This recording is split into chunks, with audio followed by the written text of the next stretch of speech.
This is 180 seconds of what you need to know from the world of litigation and investigations. Let's waste none of your precious time. This is Disputes 180. Today we'll try to untangle what's happened and what's happening next in the recent car financing cases. The Financial Conduct Authority have just published their consultation to finalise a compensation scheme for motor financing claims. It's important to remember that this new consultation is an expansion of work the FCA started back in 2024, when it began a review of historic discretionary commission agreements, which had been banned 3 years earlier.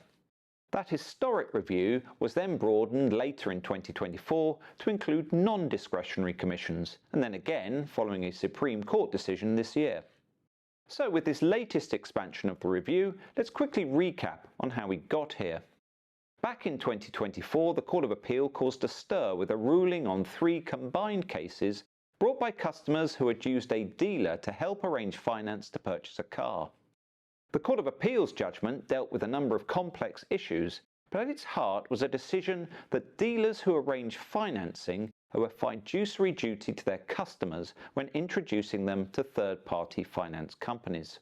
The judgment sent shockwaves through the car market, but also many other providers of third-party arrangements, where there was a concern that similar fiduciary duties might be owed. With such widespread concern, the case moved quickly to the Supreme Court, who gave their decision in August this year.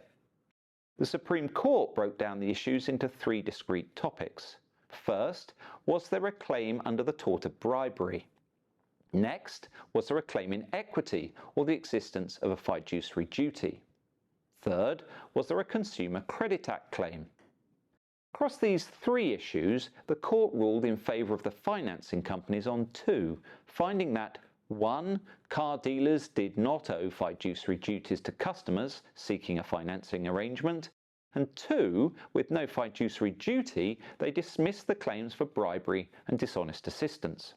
However, in one case, the court did find that the relationship between the lender and the customer was unfair within the meaning of the Consumer Credit Act. This was due to a combination of the size of the commission, the failure to disclose the commission arrangements, and the concealment of the commercial tie between the dealer and the lender. They required the lender to compensate the customer for the commission paid. This was a relatively narrow finding and on limited grounds, but it is what has led to the FCA's consultation and will be part of the redress scheme expected for early next year.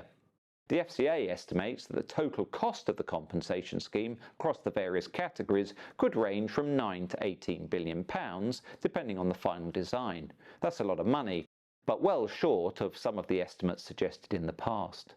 If you'd like to chat about how this or related situations could affect you, do get in touch. We'd be delighted to talk.